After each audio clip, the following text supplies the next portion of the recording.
Hello,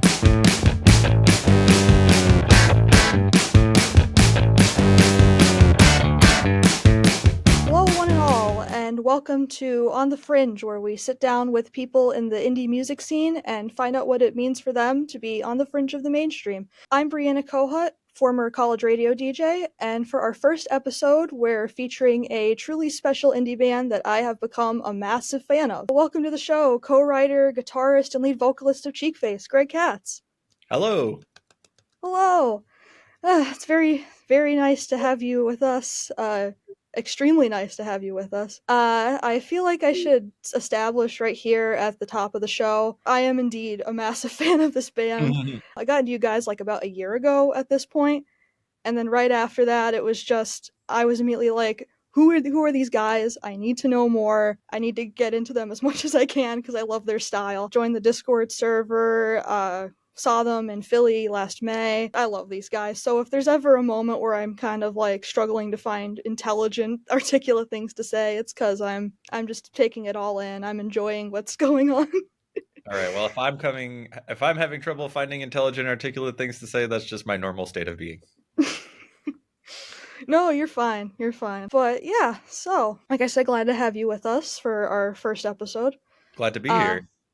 I guess we should start at the very beginning. So, you guys kind of formed up in 2018, right? Yeah, me and Mandy started writing together in 2017. Trump had just gotten elected, and we were just kind of looking to do something creative because it felt like a destructive world. And so we just started making music together, and then we recruited Echo towards the end of the year to play drums, and yeah, Mandy's the bass player and co-writer of the songs and sings backup vocals on almost everything. And yeah, and that's how the band came together. And then we started playing shows right at the beginning of 2018. Yeah, I feel like I know it's just you, but I feel like I gotta give a shout out to Mandy and Echo because they're also part of the band. And like you said at the end of the show in Philly, without them, it would be a solo act.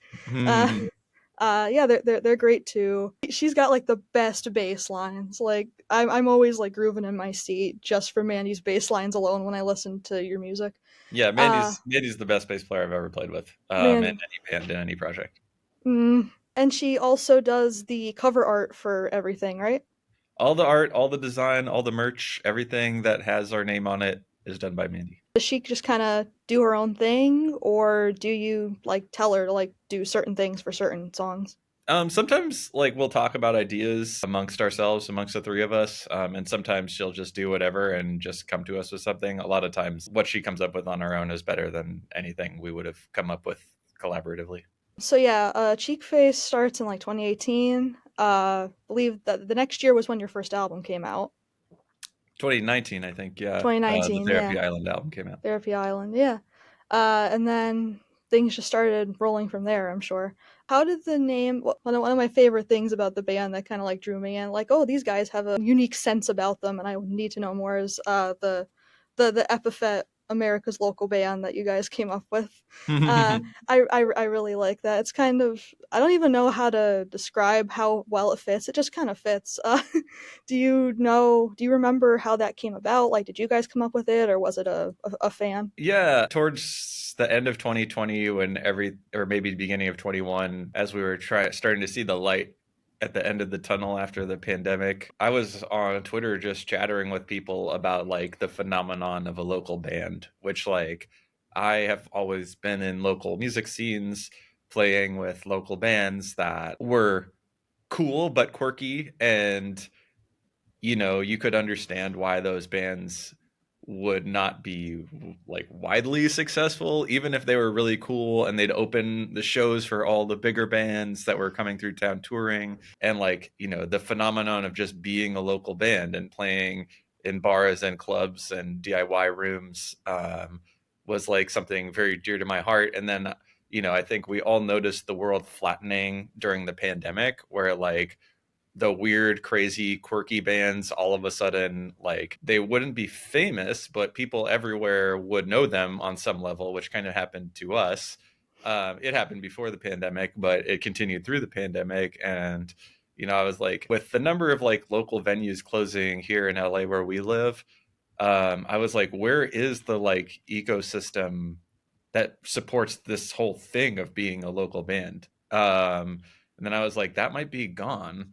To me, I still feel like we're a local band. We're just not a local band to LA where we live. We're just kind of a local band to anywhere you might listen to us because we're, I guess, not commercially oriented. So, Mm. wherever you find us, you're going to be like, wow, this is kind of weird. And I understand why this will never be widely popular, or like, Mm. be in the commercial mainstream, even if you find it really fun and enjoyable. So, I think that like idea of like the world is flat, but we're still kind of a local band for a flat world. Like we could have said like the universe's local band or the globe's local band, but America has this thing about it where if you stick it in front of something, it makes something seem a lot more important.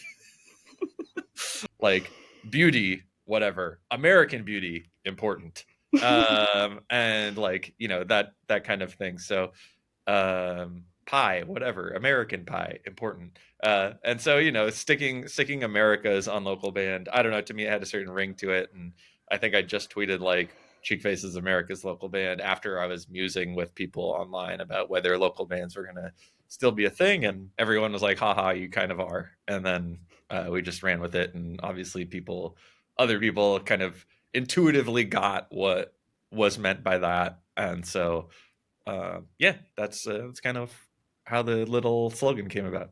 Because obviously, 5 years after the pandemic, local scenes are still around and thriving. Like I know over this past weekend, the local scene around Marywood was they did they had like a official like meetup at like a bar downtown of like local musicians. So like the scenes are still around, but like it's a band anybody could get into no matter what their local scene is. Yeah, totally. I mean, and it's not to obviously like not to say that local scenes don't exist or that we don't have one here Right. in LA. Like we totally do, but there was a vibrance to it before the pandemic with the number of like independent clubs and punk rooms, and so many of those closed. Like here, it seemed like maybe three-quarters of them closed, and I'm sure that's true in other places too. Like the little Mhm. bar where everyone would play, and you were never expected to sell a single ticket, and you'd play for 8 people on a 4 band bill, like that kind of thing.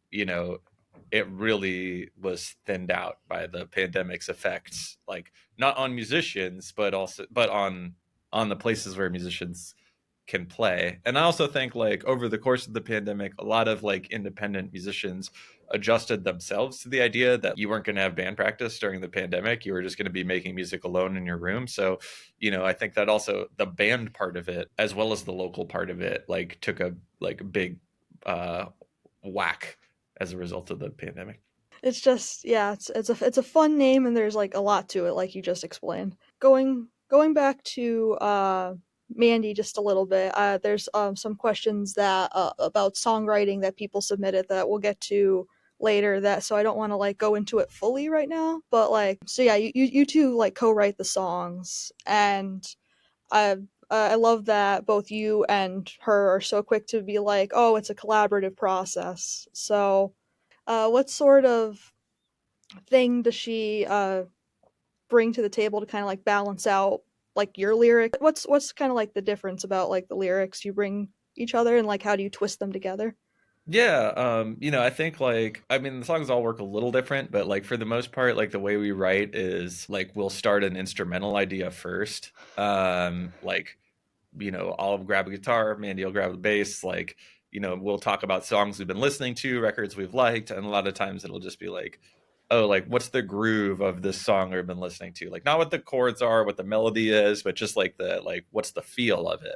And Mhm. then we'll just like start to play around with that feel. We'll like improvise different little riffs and little lines, and little chord changes. And then from there, like we'll just land on something we like. We'll record it into GarageBand, then we'll build other parts on it. So we kind of usually start with like the instrumental bed. And then from there, like, once we have the feel and it's feeling, good in the way we want it to feel, like we'll take turns like spitballing, like we'll go to the mic, we'll sing over the instrumental that we've created, like just random things. And Mhm. like it can be a melody, it can be just a scattered rhythm. And I also have like a never ending notes app note of of different like lyric ideas. So like a lot of times like I'll just jump up on the mic, I'll pull up the notes app note, and I'll just be like riffing off of it, like just over the like instrumental. And sometimes there'll be like something that sticks, like there'll be like a line or a word, and it won't necessarily be the most important line or the most important word. It'll just be something that works. Then like from there we'll be like, oh, that sounded good. Like there's the first piece of the puzzle, and from there it's kind of like a crossword puzzle. Like you have a word and you're like, I know that one's right. It's like whatever the crossword clue is, like Mm. John Lennon's wife, and you're like, it's Yoko. Like we know it's Yoko, so we put in Yoko, and then it's like, okay, we have Yoko, we have the whole rest of the puzzle, that's all blank, and now we got to figure out the words that cross each other to complete the puzzle. And Mm. based on like what that instrumental part is and what that like first couple of like lyric or melody ideas that start to stick is, we kind of get like an idea of like what the song is quote unquote trying to be. Mhm. And there's like a quote from Michelangelo, like, I don't make up what to carve out of the marble tells me what's inside of it. um Oh, that's a nice and quote. when you think about like Michelangelo's David, like the like famous like kind of like twink David that like everyone knows, like it's like, is that like statue's proportions like that, like why does it have this little bitty waist, and like oh right, like you know Michelangelo is like, he saw this piece of marble and he was like, there's this guy in it, but like based on the shape of this piece of marble, like it wants to have this sort of physique. And I think like songs present themselves to you like that as a songwriter. Like we have this raw material, we have some riffs or some chord changes, and we have like a bit of thought out material, like a fragment of melody or a fragment of lyrics, and then from there it's like, okay, what does this want to be? And at a certain point, like you're like, okay, now this is complete because it's what it wants to be. Like it's not necessarily like exactly what I thought I was going to write today, or like the song that's like the end goal of all songs I've written is to get to this song, right? It's just like with that material we completed the song, and that's what it is. And some of them will be like, you know some of them will be Michelangelo's David, and the others will just be like a bowl. All of them are Michelangelo's David in their own way. They're all great to me. Groove thing made me remember I was rewatching the album commentary you did for It's Sorted the other night, and I remembered how you said that one kind of was inspired by a song called Grazing in the Grass, I think you said. Mm-hmm. So yeah, I definitely get what you mean about thinking of the beat first. No wonder they're such hip shakers, because you think of the beat first. That's great. But speaking of the beat, segue into talking about echo. So yeah, Cheekface songs they can have interesting percussion. Like the new one that came out, we're recording this January 29th, so it came out a week ago. Like Roth Sucks, for example, has a lot of interesting percussion, and I asked him about it in the Discord, and he was like, "Oh, I used egg shakers. I made like tongue popping noises." So, I'm not sure if you have anything to do with it, but like, how do you figure out how the percussion comes together on a typical Cheekface song? Yeah, I mean, basically when me and Mandy are writing, like we'll work with like a basic drum groove, like pretty much just a loop. So that gives you like the general feel of the song. And then there might be like a couple key moments where we'll like make up a fill for that moment, or like a unison rhythm that happens between the whole band or the bass and the drums. And then we'll take that kind of like basic idea of like, here's what the drums are supposed to feel like, and the like basic beat. And then we'll bring it to Echo and just, let him do his thing with it. And then another like part of like making the records is like we do a ton of percussion overdubs. Like on any random Cheekface song, there's like a bunch of shakers, there's a bunch of tambourines, there's a bunch of bells, like, and a bunch of other sounds that like it just was a cool sound. Like there's like on I Feel So Weird, there's like a metal ashtray being struck by a piece of metal. So like any we will just dub a ton of percussion. Well, Echo will, because he can play it all, and you'll like hear the bongos come in and out and stuff like that. And that's just most of that is just Echo being like, what if we try this, what if we try that, what if we try this, what if we try that. Although every now and then, like, me and Mandy are like, let's try a bongo part, or something like that. I remember also from that album commentary, Mandy saying a lot of my favorite bongo parts aren't on the album. Like, Yeah, I'm, well, when you record like we do, which is like we do the basic song together, like guitar, bass, and drums. We get in the room, we jam it out, and then like we record the vocals. And so then we have the basic part, and then it's just like try a lot of things, like try piano, try keyboard, try synthesizer, try additional guitar parts, try percussion parts. Obviously, we might also be like, let's try horns, or let's try strings, or whatever may come to mind. And then like we the last couple records have been mixed by Alex Newport, who's a phenomenal mixer here in California, and we kind of send him the tracks with all of that on it, with like lots of like quote unquote ghost parts, where it's just like if like the song sounds empty here and it needs something to happen, like there's a bunch of ideas for what could happen, and kind of let him like kind of pick through, and be like, oh, like tambourine should go in here or it should go out there, like bongos should come in here or go out there. And like on the last album, we recorded a lot of bongo parts, like in as part of that process, and we kind of got married to them. As they say, you get demoitis, meaning like you do it that way on the demo, then you expect the final version to sound that way. And so mm, when we got the mixes back, Alex was obviously working with the songs, being like hearing them for the first time instead of us who've heard them 200 times since we've been making them. So he's hearing them for the first time, being like, okay, like what's important here? Guitar, bass, drums, vocals, backup vocals, and then like there just needs to be enough excitement that it feels like the song evolves, as it goes through. So there's a couple places where the bongos made it into the final cut, but a lot of places where the bongos landed on the cutting room floor. yeah, that's something I'm still learning a little bit. Like, I'm always hesitant to get like to put like because I write normally, like stories and stuff, and sometimes it's like really hard for me to send my stuff to someone like, hey, what do you think of this? Because I'm so worried about people demanding like changes to something I worked hard on, but that's part of the creative process. Sometimes someone else looking at your stuff gives you a better idea of like what works and what doesn't, like you just said. Yeah, totally. And also, I think like we built that into the process. Like that wasn't like we think it's perfect, we sent it to someone else who thinks it sucks. We think that it's good and that there's like some ideas and we didn't want to pick between them. So like we'll let somebody who's hearing it fresh for the first time, who likes what we do and who wants it to be as good as it can be, to decide like what should be there and what shouldn't be there. And obviously like we get that, we'll get a mix back from Alex. We'll listen to it. And sometimes we'll be like, oh, that piano part, like, we really miss it. Like, let's put it back in. Or like that bongo part is too much.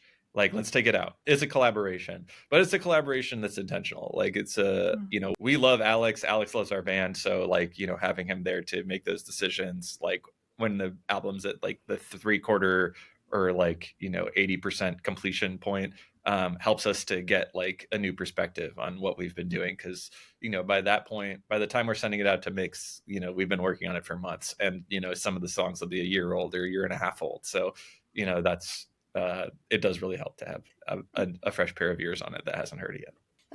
Exactly, and I'll figure out. I'll be able to internalize the fact that sometimes a fresh pair of ears or eyes is good at some point.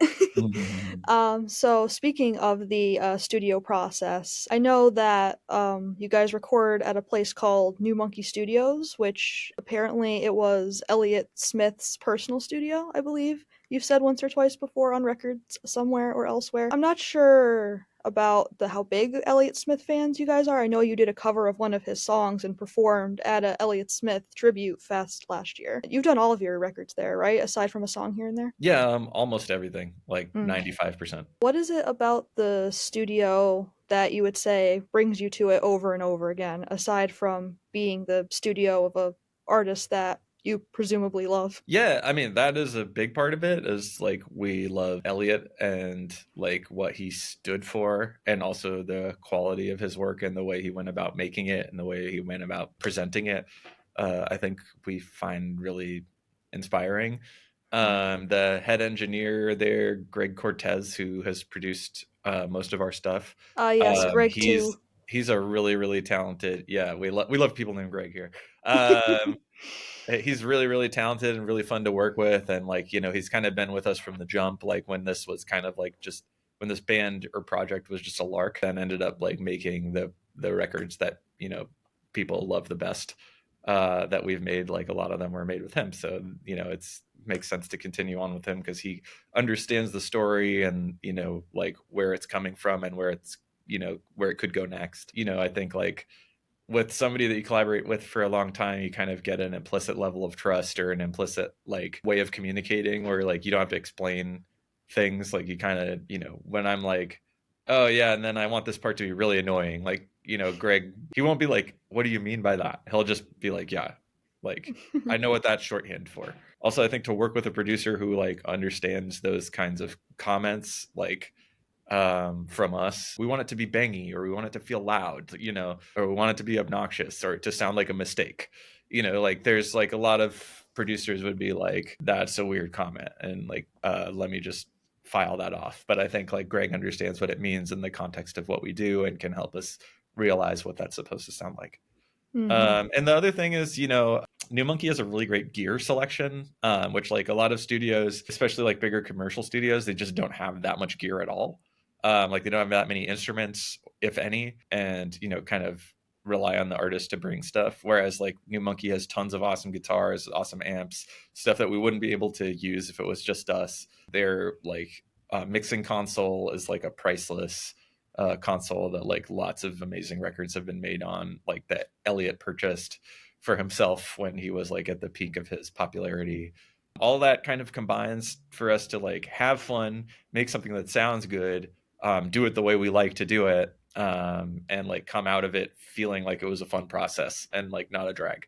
It's like hanging out with your friends and you have a bunch of inside jokes, and all you need to do is just kind of look at one of them and you're bursting out laughing. Like That's you. exactly right. That's exactly right. And it's yeah, I mean the hanging out with a friend feel of making a Cheekface record is definitely really there, like for us. And that's part of what makes the project so fun for us is like just the hanging out with a friend factor.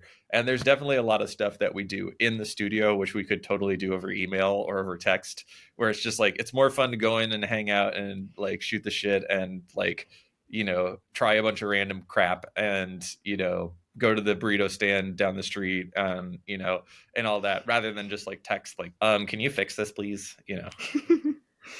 Yeah, just hanging out over burritos while talking about the record for sure. Cheekface has a lot of influences that like it wears that you guys wear proudly on your sleeves, like Talking Heads for sure. Pavement, Cake. I know you're probably sick of the Cake comparison, but I hear that as well. So yeah, you guys have a lot of interesting influences, but you're also an influence yourselves. Like a couple weeks from now, I'll be interviewing Harry from Super Friends, the British band. He's influenced by you guys. Pacing Music Band Nation is influenced by you guys. A lot of indie musicians are being inspired by you guys, indie musicians in of yourself. I'm sure that must be like crazy to think about, but yeah, I don't know if you have a perspective on that you'd like to share. I mean, obviously, it's flattering when people listen to what you do and are inspired to do their own thing.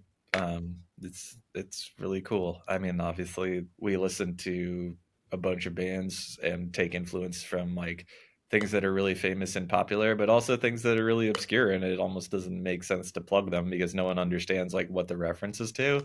There's definitely a lot of little bands that were around when I was in high school, where I was like listening to the shit out of them and playing the shit out of their records, and then like that stuff comes back around where it's like, man, I always loved when like bands did stuff like that, like let's try to do that. And it has no reference to anything like that, like is widely known like at this point. So and like we also are influenced heavily by like our friends bands, like and what they do. When like Guppy does something cool, like we'll be like, man, that's so cool how they did that. Like, like let us incorporate that like kind of idea. It's cool to be part of the conversation. like the conversation amongst different songwriters and different artists. I think obviously there's a lot of lineage to what we do, from Bob Dylan through Lou Reed through Talking Heads through They Might Be Giants through Cake through Parquet Courts and Pavement, obviously all sorts of stuff. And like we kind of we try we don't run from like those influences. We really kind of feel like we're in conversation with those influences, and what we say furthers the conversation, so the next artist wants to respond to it. Like obviously that's really cool, and that's kind of Mhm. part of the magical part of music. Yeah, everybody who makes music is influenced by something or a bunch of somethings that came before. And yeah, it's cool to be able to hear what people are influenced by and then to tell like, oh, this other artist down the road did something kind of similar. It's cool to be able to find similar artists that way. Going back to the studio work a little bit, the two identifiers of any Cheekface song, like if I somehow didn't know I was listening to Cheekface, the two things that would single it out to me the most are you are responsible for both of them. The guitar has a very specific feel, and of course, your talk singing is distinctly different from like what someone else, another talk singer might do, like James Murphy or I forget the name of the dude from Cake, but like they do talk singing, but like you also put your own spin on it. So if you, I think you mentioned and you've done in a couple, you said mentioned in a couple interviews that your talk singing you kind of drew on being in college radio yourself. Yeah, that's definitely a big part of it. Like that's a part of my voice that I am really comfortable using, is like the talking part. So rather than like try to sing, which feels less comfortable to me, it's like let me talk because that feels comfortable, and then like I'll use the singing as needed to like enliven the song. And also like as a songwriter, if you talk mostly, then even a little bit of melody sounds really catchy by comparison.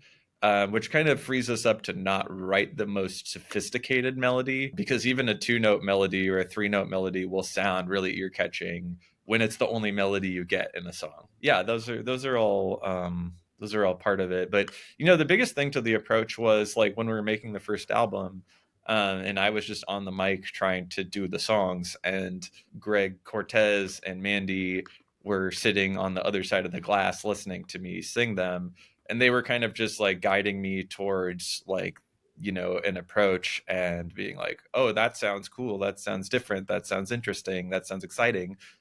Which like the exact way I approached it probably wouldn't have been that way, except like they were hearing it like through the speakers and being like, oh, I like that, and then like giving me that feedback and just saying like, do it more like that, do it more like that. And um and from that, like I think that really developed the kind of basics of the approach, and then we refined it through the like the records after. Every single one of your songs have like really catchy choruses. Like I'll listen to like the new song or like the new EP that comes out, and I'll always have like oh however many choruses like vying for the same attention in my head because they all hit harder because the verses are usually like talk song and then the choruses are song, so it makes them hit harder. I feel like if that makes sense, and that's why they tend to stick in my mind very Yeah. long. I'll just be humming along to them as I'm doing work.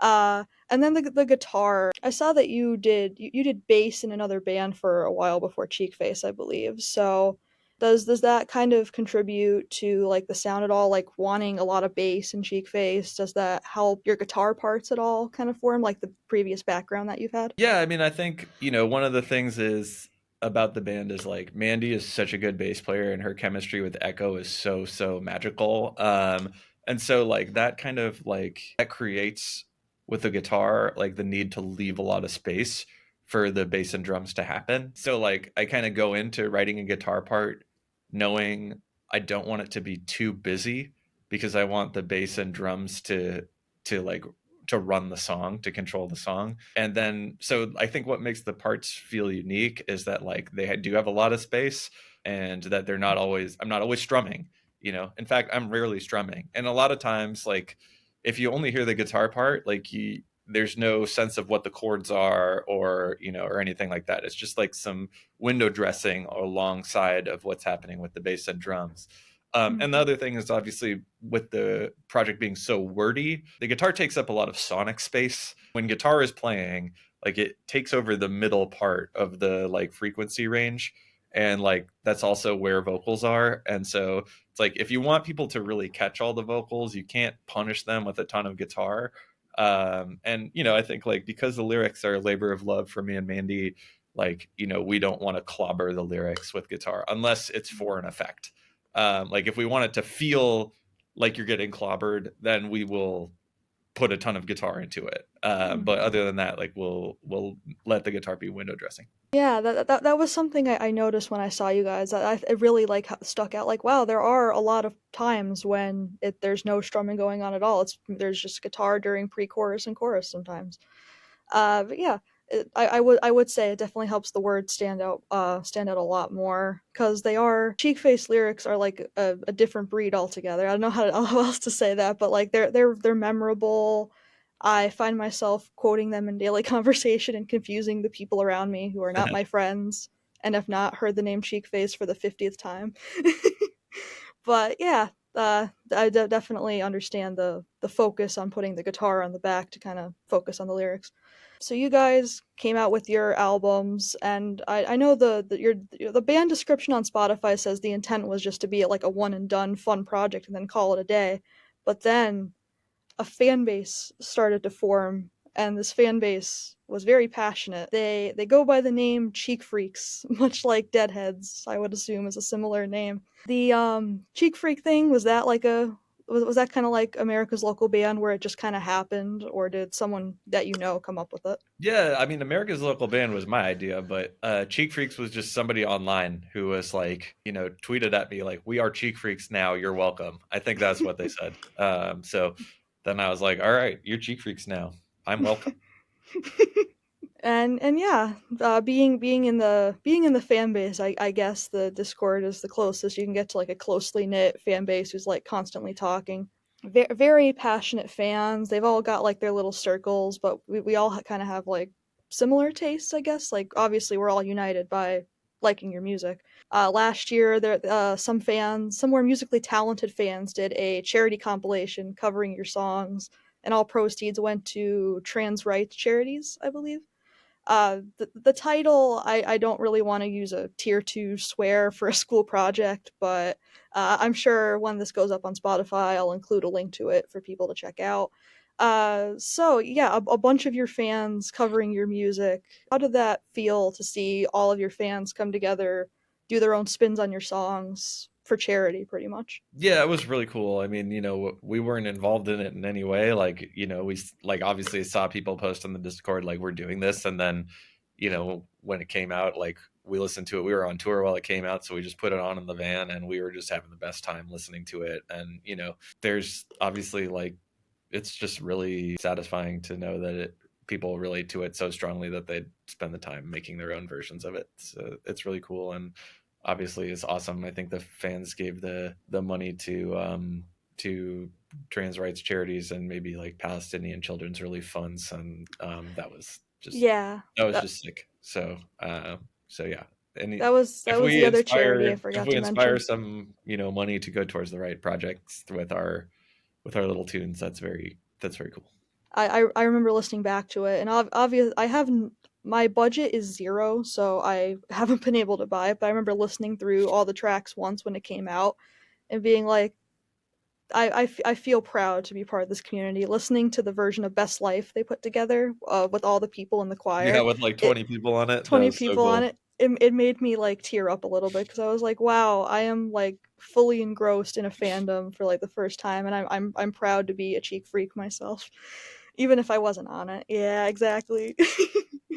So speaking of tour, you guys love going on tour, I'm sure. You've made it very clear. Like, even just a few weeks ago, I remember you put up a video like about other bands don't like touring, but that could not be different from us. I remember you saying. So you've been touring for pretty much the entire existence of the band. Maybe it might not Yeah, have been national, but we started touring like right before the pandemic, but we'd only done a little bit. So basically, like, but those shows are really fun. And so as soon as like we were allowed to tour again, we went back on the road. Kind of have, kept out on the road every single year. So, Mm. um, you know, it's fun to be in a place. It's fun to be in a community. Like being on the computer, being online, it's okay, but it's not as fun as like making music with your friends and going to explore somewhere new and meeting people in that community. That's way Mm. more fun. So we do as much of that as we possibly can. Yeah, being in that room in Philly, it was an experience that I'll never forget. Just being around a bunch of people who all like the same thing I do and all know the same words that I do. It was a wonderful feeling. I don't know if I could like properly put it into words without kind of sounding like I'm short circuiting, but it was a very fun time. I feel exactly. I feel those feelings exactly. One of my favorite parts about your live performances, not just the sing-alongs, but I like the little talking heads type little theatrics that go on. Like my favorite is the box. I love the box from Pledge Drive. I I like the little theatrics that you kind of put in to try, like when you're not playing guitar, you'll kind of like your posture kind of like goes a little like you're just trying out guitars in a guitar shop and just struck up a conversation with the person next to you. That's the kind of vibe I get from it. Do these assorted theatrics kind of do they are they inspired by anything? Like, do they come from anywhere, or is it just oh, I'm just gonna try this out? It's a mix, sometimes I'll like see a band or watch an old concert YouTube or whatever and just be like, oh, that's cool how they did that. Like, let's try that. And then there's other things where it's like, in the context of our show, it needs to have some things that happen in ways that are our kind of thing. And then we just make those things up. So while you're rehearsing for the tour, they just kind of develop and happen naturally. Yeah, and then also once we're out on tour, like the show evolves. After a few shows, we'll be like, oh, that thing is really cool. Like, what can we do to push that even further the way it goes? And then also some things are like, oh, we had thought that was going to be awesome, but actually it's not that big of a deal. So like maybe we try a show without it or take it out of the set or shorten it. So yeah, the show does kind of evolve through the course of touring. And another thing about things being set up on stage, I remember watching an interview you did for a college radio, and they showed a stage plot that had dogs like dogs playing instruments on it. And I remember the note that your microphone shouldn't have any like filtering on it. It should be completely clear. That kind of ties into the lyric focus of the project as well.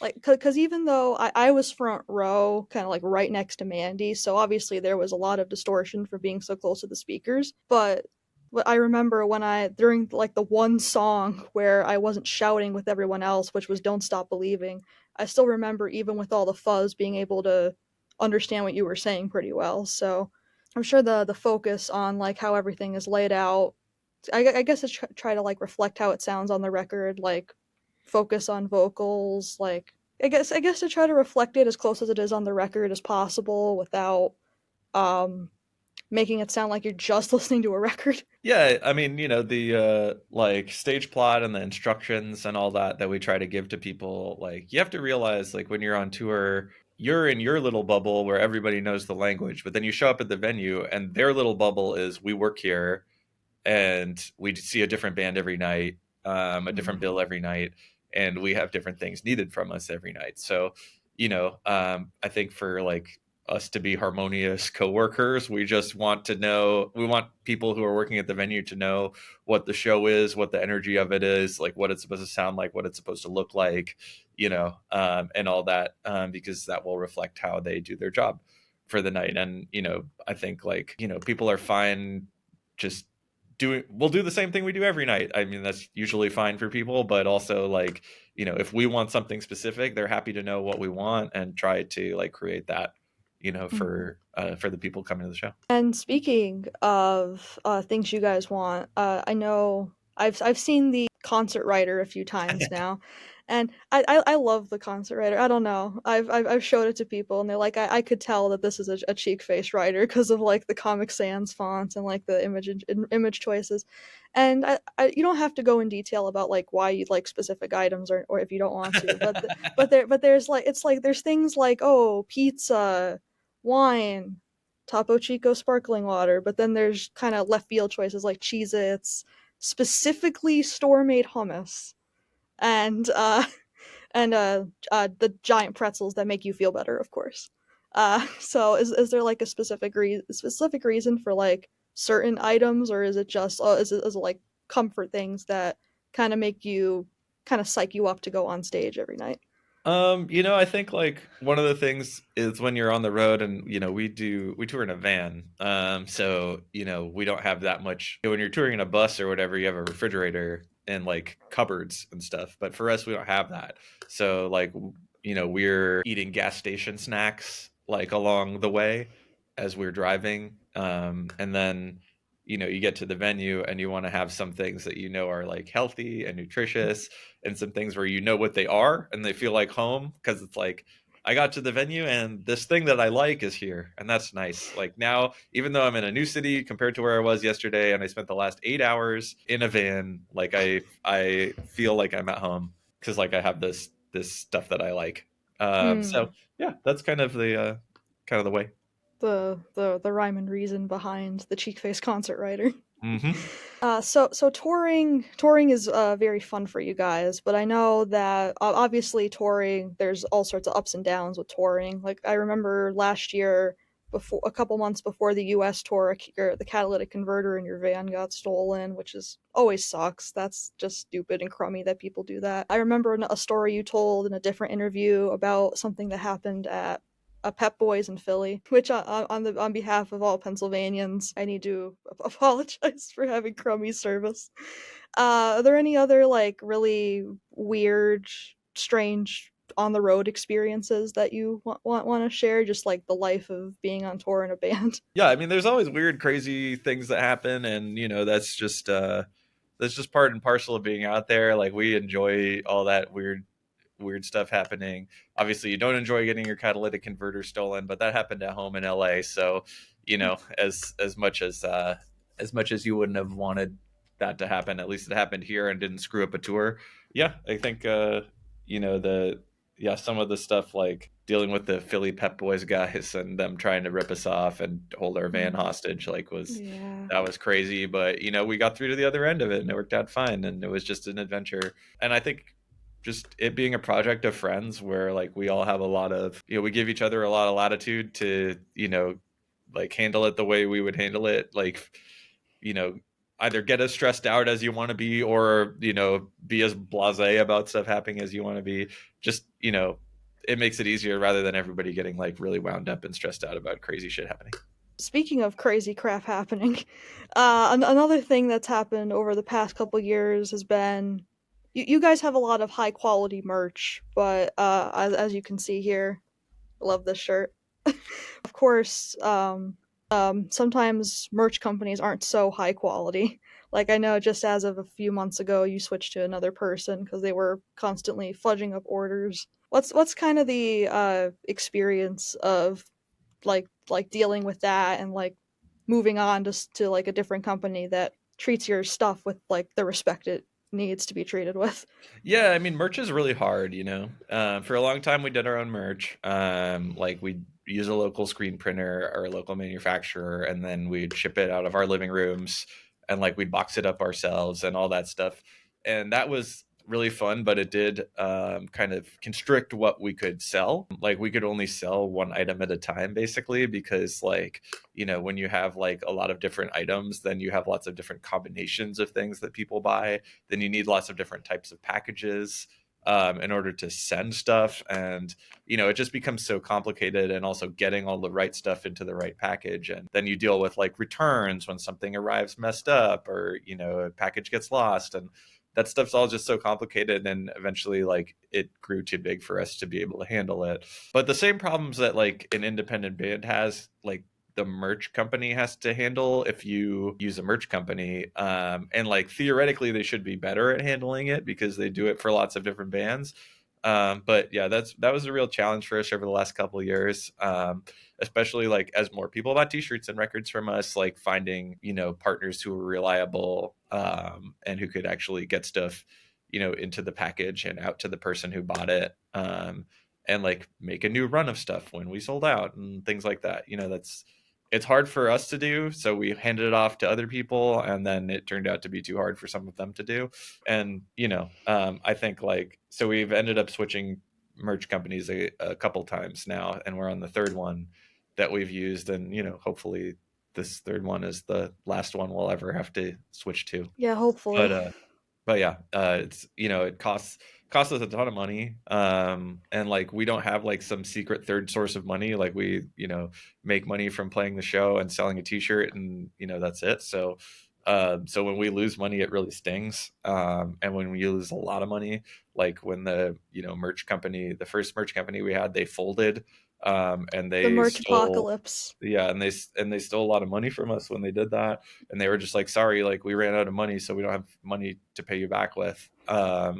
And then it was just like, okay, well, now what? you know so Yeah. that kind of stuff's really stressful and Um, aggravating, but also it's just money. This project isn't about making money, it's not for making money. We luckily make enough money to be able to do it, and we have to rely on others to not steal it. right. And some companies are scummy and they ruin that trust, but so far this new one seems like it's going pretty well. I So I far so re- good. I remember sometimes when people are having issues with their merch in like the Discord or wherever, you'll like chime in and be like, "Hey, let me check on this for you." And I think that's like really awesome of any band to like reach out and be like, "Oh, you're having problems. Let's see if we can help with that." But some of it is not your fault, obviously, but the fact that you're willing to like check in on people who are having issues, I think that's really cool, even if you would rather prefer this didn't happen. Yeah, I mean, Um, I used to be a Target clerk, so customer service, retail customer mm, service, I know how to do it. So that's it. yeah. I want people to be happy with the thing they bought. I was working part time at Target myself when I got into your music. Nice. I don't work there anymore, but I was like, huh. And then like not long after I bought my ticket to see you guys, those like new Topo Chico flavored sparkling water showed up in the store. I'm like, huh. So we'll break things up a little bit. We'll go to our mailbag questions now. Cool. Yeah. I have a list of a few like 8 or 9 questions here. All right. All right. These are kind of a mix. I got most of these from the bagel store, the Discord server, but there's some from my IRL friends here too. So I'll just start at the top and I'll work my way down. This one is from Socrates on the Discord, and they want to know what artists would you feel most honored if they covered one of your songs, and what song would mean the most to you for them to pick it. Well, most honored, I would probably say Metallica because that's my favorite band. Although I don't know what song they should cover. Maybe Noodles. Noodles or trophy hunting. I feel like they'd be able to do well That's too. true. That one's That's like true. really real aggressive. The next one is from Big Oak, also from the Discord. I wonder if the members of Cheekface have any road traditions, snacks they like to have pre or post show, rituals, etc. Yeah, so let's see. What are the traditions? I mean, there's some things that like on tour they become part of life, even though they're not really a tradition. Like our van has very fussy electrical in it. And Mm. so like while we're driving, we'll have stuff plugged into all the little adapter outlets so that people can charge their phone. But then when you park, like if you leave that stuff plugged in, it drains the battery and the battery dies. And then the other thing is like the door locks. There's not a door lock on the back door. So the person who's sitting in the front needs to unlock from the front so the people in the back can get out the back. Anytime the van is parked, like everyone says, unplug, unlock, because everyone needs to like unplug their devices, and whoever's in the front needs to unlock the door so the people in the back can get out. So like unplug, unlock, unplug, unlock, unplug, unlock. Like that's one of our things where it's just like to us it's something we hear all the time. To people who go to the show that would never occur to them, of course. But yeah, so that's one of the, it's like not necessarily a tradition, but it's like part of life. That's like a really fun way to make the best out of a weird situation with the van. That's great. And then like as far as like my tour snacks, like so my number one thing is the Blue Diamond Roadhouse red almonds. Like Oh, red when we almonds. stop at, because I'm vegetarian and I'm also lactose intolerant, And I'd rather eat like a whole food, quote unquote, rather than like a processed food. Those red bags of Blue Diamond almonds, those are like my gas station snack when we stop to get gas or pee or just like take a stretch break while we're driving. Like, that's usually the first thing I'll reach for is those red bags of Blue Diamond almonds, and you can find those in pretty much anywhere in the country. Like a lot of other snacks, like they're regional, so you can get them here but not there. But those red almonds, you can get them anywhere. I don't normally eat almonds. I'll have to check those out just because you recommended them. Uh, They're very um, salty if you like a salty snack. ooh, I love salty snacks. I'll have to, definitely for sure. So this is a question you kind of already responded to at the beginning. We were talking about the songwriting process, but if you want to like give a specific example here, you can give it. Both Narrow Elf and Timber from the Discord wanted to know what is the songwriting process like? Do you start with chords, a melody, a subject matter, a neat lyric, and what do you do from there? I don't want to retread the stuff I said earlier, but I'll also add, like, in my little like notes app thing, I will like I'll put like little asterisks by things that I think might be like a song concept or like a hook lyric or like a key lyric, meaning like it will go in a place where the lyric really gets featured, like the band will drop out and it will just be vocals for a second. So those will like also kind of give me guidance as I kind of am scrolling down this never ending notes app note, like trying to look for an idea, and like just scrolling down, like the first few things that have asterisks are like, you say life's not fair, well that's your opinion. Like, all right, so like, is it a song, is it a featured lyric, is it just a concept that a song is written around? Like, I don't know, we'll find out. And then like the next one's vitamins and supplements, fashion and aesthetics. Like, I don't know what it is, but it has like a kind of rhythm to it, so Mhm. it got the asterisks, and maybe it'll be a song. And then the next one after that is, I'm not too good to be sanitized, or I'm not above being sanitized. What those things become, if anything, I don't know, but like on the sea of text, those were like a few things where like as I wrote them down, I was like, this has like a level higher than like the surface level where it might be something that gets more of a feature. When you were showing the notes app earlier, not me squinting to try to read future lyrics. Oh, like, I mean, I'll read them to you. Like, No, it's no, no, no, no, there's no, no. You no don't have there's to no if you don't secrets in want here. to. You don't have to if you don't want to. But I was liking the little previews you were giving me. That was Yeah, great. I mean, sometimes I'll post them on the Insta story because it's like a lot of them will never be lyrics. They're just things that are in my notes. Most of them will never be lyrics. But yeah, You say like life's unfair. That's your opinion. I gotta start saying that, and that one, to I mean, that confuse one people. might be a lyric. Or like I have like live your nonstop life. You got the keys to the driver's seat. If I had to do it all again, I'd do it all different, especially the parts about you, if I'm being honest. Uh, Oh, you've got every single game on your phone. Candy Crush, yeah, you got that. And you spread your legs. what? Like, what are these things going to be? Like, I don't know, but they're all in the notes. Shower thoughts. I gotcha. Um, interest in me has waned over time, and the window may have closed. Like, my father was an astronaut who loved the sea. Like, I was listening to NPR yesterday, and like they were interviewing somebody who was like an old deep sea diver, like from like the mid 20th century, like in the beginning of like deep sea exploration. And like that's not something that they said, but it was one of those things where it kind of distilled what they were saying, and I was like, kind of weird, but okay. And then I just jotted it down. So next question. This one's got like a little bit long, but I think I still think it's a good question. This is from Nick from Tacoma, Washington. It's easy to see the influence that bands like Pavement and Talking Heads have had on America's local band Cheekface. I also know that you all love a wide variety of music, including Metallica and Manfred Krug, I believe is how you say his last name. In which ways have musicians of vastly differing styles affected the ways you play and write? Yeah, I mean, we bring in a lot of different influences. Anything we like, anything we're listening to can come to bear on the record. And like as I look just over the song titles, I'm just pulling some song titles up in front of me now from the last record. Like I can see like a variety of different things, and some of them you'd expect, and some of them you wouldn't. Like on Popular 2 from the last album, like there's this like this guitar part in the verse where I kind of I pull the strings back and slap them against the fretboard with my fingers rather than strum them with the pick. And that's something you hear in like AC/DC songs and in ZZ Top songs, like in 70s classic rock. It's like a technique that was used. But you don't hear it in like indie bands now. But that was one of those things where I was like, oh, if it felt like Gone Shootin' by AC/DC, that would be cool. It doesn't sound like an AC/DC song, but maybe it rings a bell of like in the back of your mind of like, oh, like, this sounds like guitar rock from some other time.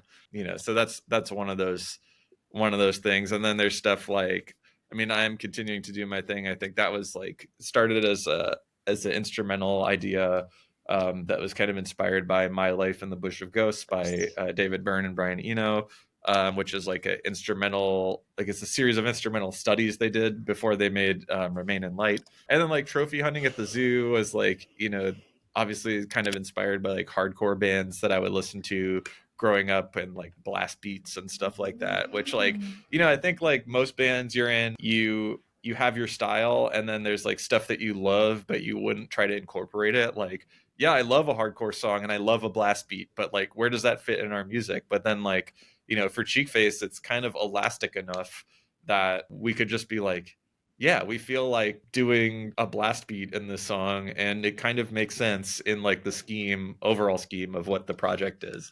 And then it's like next on the track list is Next to Life in a Bag, which has record scratching on it, which like is a completely different, thing. So like from a different genre, from a different time. And so, I think, yeah, there's enough elasticity in our band that we can do a lot of different random things, and then also kind of still come back to the things we like to come back to. Right. The things that make Cheekface. Pretty much, yeah. There's a couple silly questions in here too. This one is from my friend Rachel. Which animal would you want to be and why? No, not the which animal question. uh I don't know. A Yeah, duck. a duck. Yeah, a duck. Very very interesting. All right. There's another silly one. Callian. I hope I said their name right. Callian from the Discord server. What is your favorite bread? Okay. I would say, wow, that is such a great question. So, one that I really love, there's a mom and pop pizza place in Echo Park here in LA called Masa, Masa, and it's in Echo Park, right next to the Echo, which is like one of the rock clubs here that like we've played at. Everybody plays.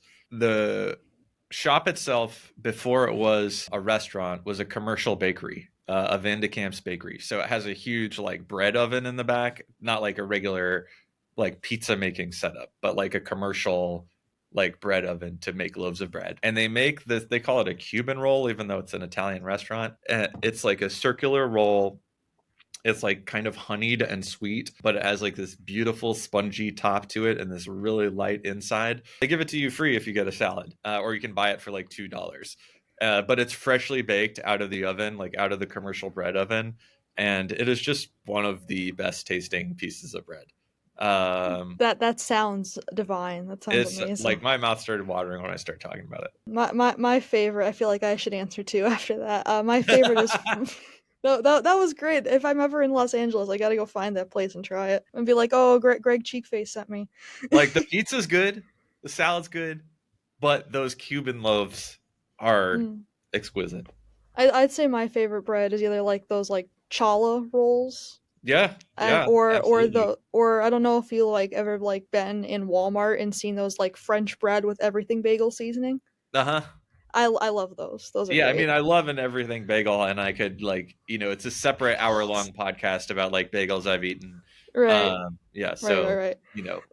we shouldn't open up Yeah, that bag of bagels. let's not open up the wormhole. All right. Next question is from Esther from the Discord server. I found out that they were the ones that drew those really awesome pencil drawings of you guys from a couple Oh, weeks nice. ago. They ask, what's your most widely misunderstood or misinterpreted song, and what did you really mean? That's a really good question. I think overall, like I will occasionally see somebody say that we're like so sarcastic or so cynical or so ironic, and I think that like it's not about any specific song. It's kind of just about the band in general. And I think, like, in my opinion, that kind of misses the mark of what we're doing. Obviously, everyone's entitled to their own analysis, and once the art's out there in the world, people could say, whatever they want. But like, mostly, like, I think the songs, the characters in the songs are kind of like based around me or based around Mandy. Like, not 100% of our personality, but like a part of it. And like the songs kind of explore those parts of your personality, or our personalities, and like to the extent, like, obviously you shine a light on something, you're gonna, like, you pick up a rock, you're gonna see the bugs underneath, right? Like, if you pick up the rock on an ugly part of your personality, like, you're gonna see the bugs. And I think that, like, a lot of that is, read as like, oh, this is like making fun of someone else, or like ironically distant from something. But like, I think it's more just like looking at pieces of ourselves and trying to just explore it a little bit.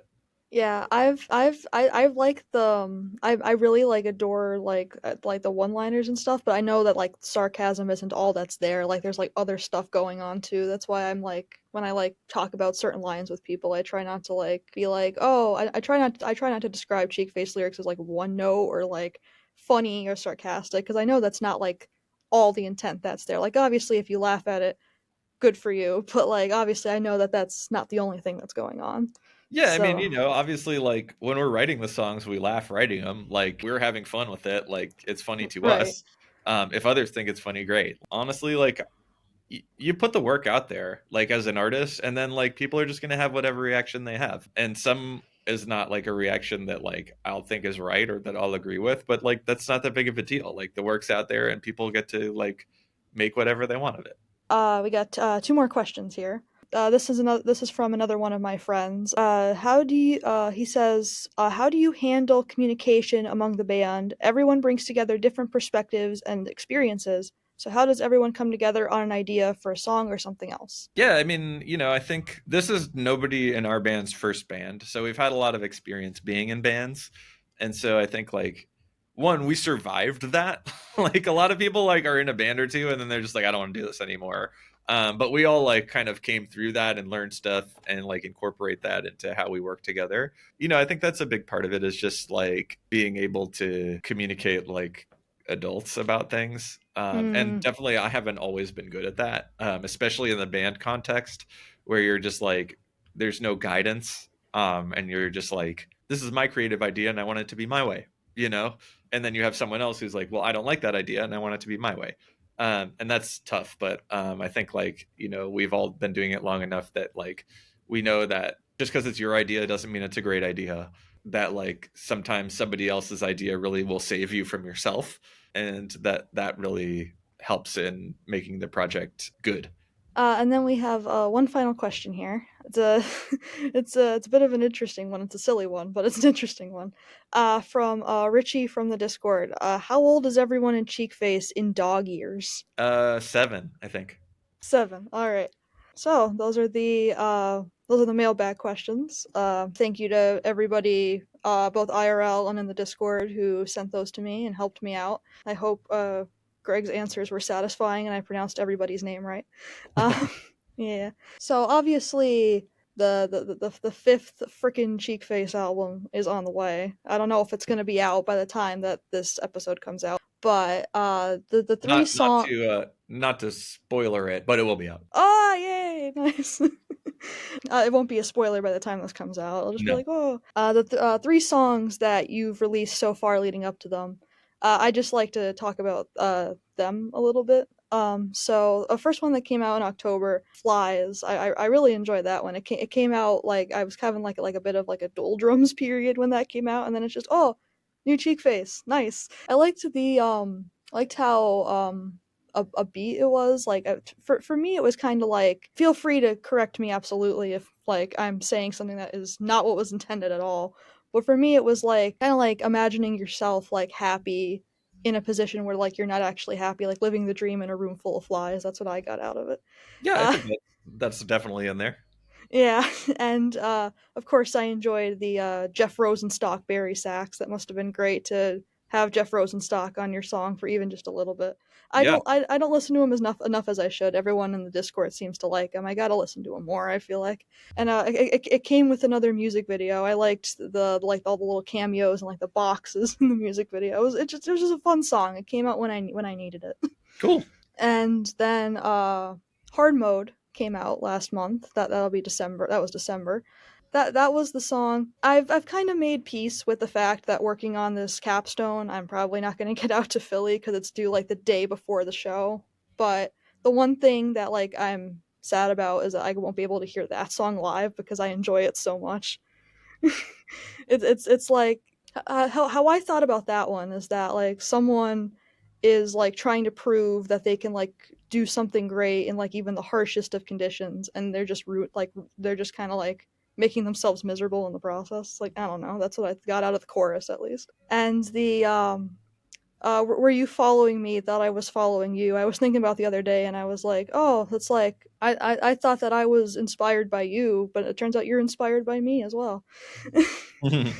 Yeah, it was a great song. After a couple spins, it's become one of my favorites. It's great. Awesome. Obvious, growth sucks. Like I said earlier, came out like about a week ago. At this point that we're recording this, I had to give it a few spins. It's a bit of a weird one. I say that lovingly.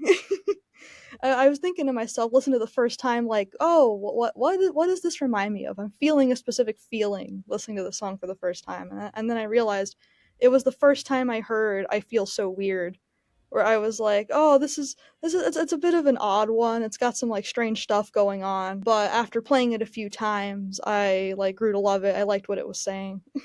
Like especially the second verse about like being self improvement, but like being aware that that might not always be for the best. Like I wish I could fit that entire part of the second verse in my Instagram bio because it's just it connected with me really well. I don't know.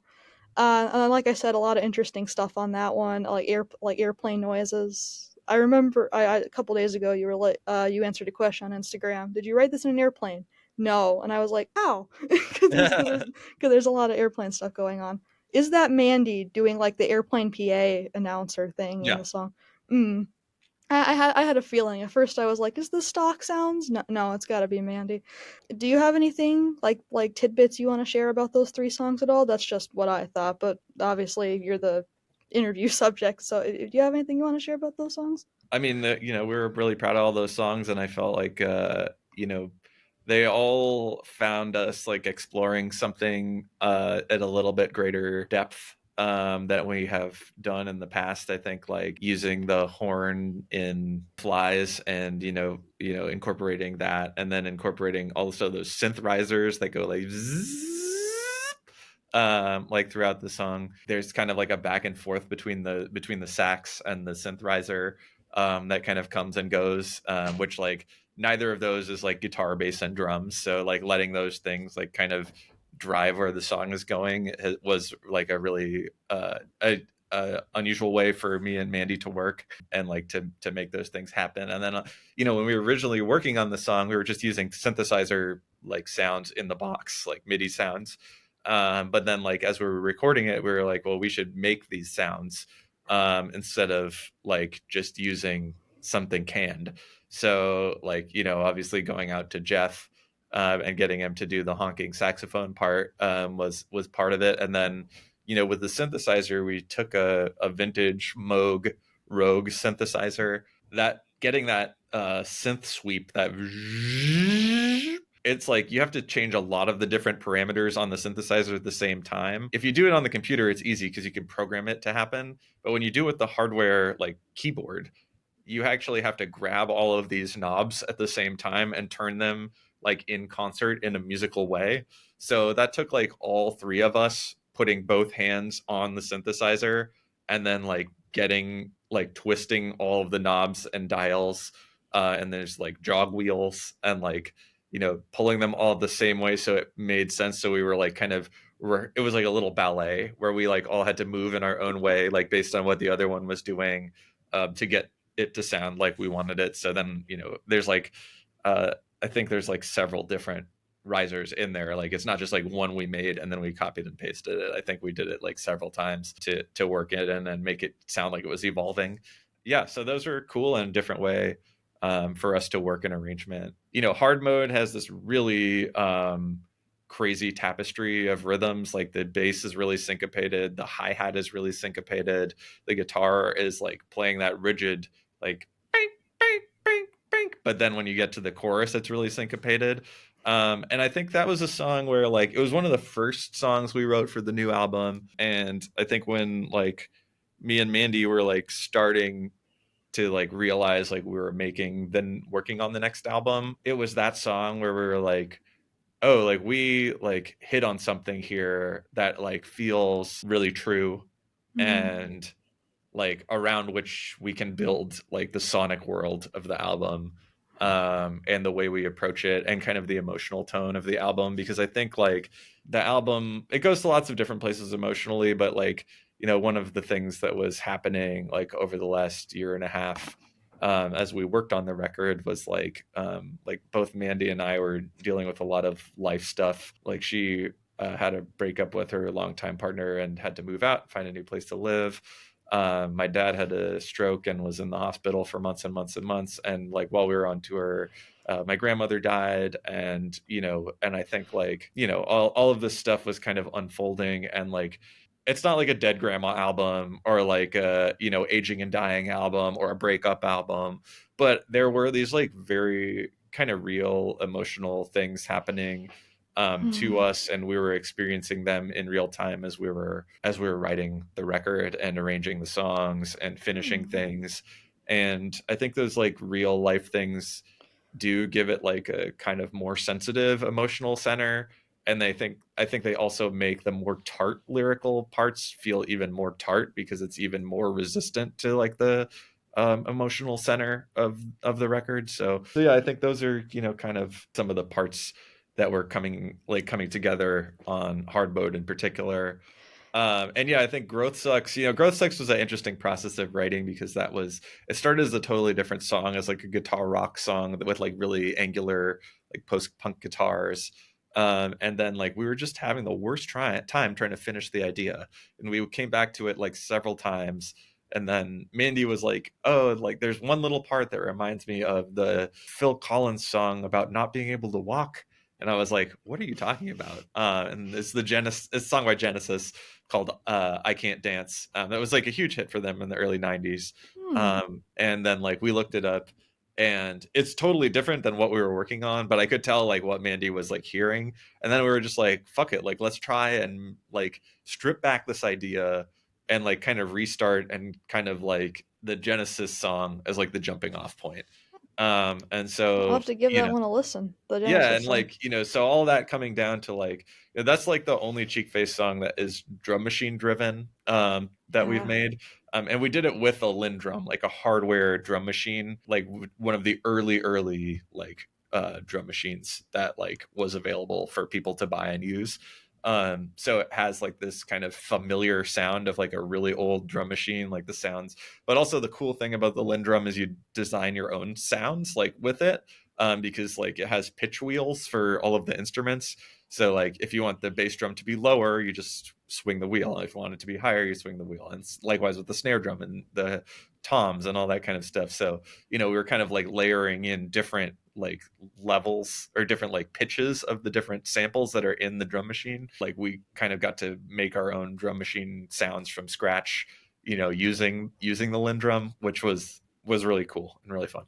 Yeah, I remember Echo saying they used that you guys used a drum machine, and that was the feeling I got from hard mode too. That was like emotion, like visceral emotion, like that's the reason why like that song kind of like pangs me in like a certain way too. Like not just I won't be able to hear it, but just because like there's like a feeling about it. Not like a feeling of like loss or anything, just like a raw feeling. I don't know if that makes sense at all, but yeah, it's awesome. Awesome tidbits. It's so interesting to hear how like a song comes together. Like obviously you hear the finished product and you're like, whoa, it's like magic. How'd they do it? And hearing from like the artists themselves, like how the layers get peeled back. Like thank you for sharing those tips about the songs. Sure. It'll be hard not to spoil them until this comes out. It's great. So speaking of the next album, I don't know how much you want to share because again, it'll probably be out by the time this comes out. But I know you listed a mysterious asterisked out thing about how many tracks were gonna be on it. Everyone's got like theories like, oh, what's gonna be the cover? Is it gonna be shoes? Is it gonna be one of the birds on the tour art? Like, yeah, people are spinning their own theories. You don't have to like share any of it if you don't want to, if you don't believe in. But yeah, I'm excited to hear either way. Yeah, I Uh, mean, it'll all be old news to people by the time this comes out because they'll have already seen it. But I don't so know if I guess I'll leave it for that because otherwise people will be like, "Why are they talking about the album art like it's a secret? I've already seen it." Right, right, yeah. I don't know if I don't know if I trust myself to be tight-lipped about any secrets you might share until it comes out. So that's why we'll just leave it there. But yeah, so you've got the album coming out, you've got the tour coming up. What is next in the future for Cheekface? Yeah, I mean, I think, besides the US Canada tour, I mean, this will already have been announced by the time this comes out too, but we're going to go out to the UK and do some shows with some really awesome UK bands. And that'll be in July. And then, I mean, something that like we've been kicking around in the group chat is like doing a covers album, which like, could be fun. Right now, it's just kicking around in the group chat All right, idea, but maybe it comes to fruition. all right. And then, we're always writing. Me and Mandy are always sitting down to write another song. So Mm. there's a bunch more songs in the tank. And, Yeah. whether those are songs for, the sixth friggin' Cheek Faced album or something else, like, we'll see. I love you guys' covers. I wish we had time to talk about them, but like I love all of them. I love how like you keep the vibe of the original while also like putting your own like cheek facey spin on it. Like especially your version of Ballad of Big Nothing and Anna Eng. Like I love those. We love Um those songs. They're very fun to cover too. mm-hmm. And also the little mini cover of "I Can't Go for That" you did in the tours this past year. Like I thought you killed that. Thank you. So yeah, just as we're getting down to wrapping things up here, kind of answer in your own way the question I kind of posed at the top of the show. What does it mean for you as someone who has been around a bunch of bands and has like found moderate indie success with Cheekface? What does it mean for you to be like on the fringe in an indie band, just kind of doing your own thing? I'm really grateful to be able to play music with my friends. More than anything, I just keep coming back to that. Well, when we are playing, it is always fun.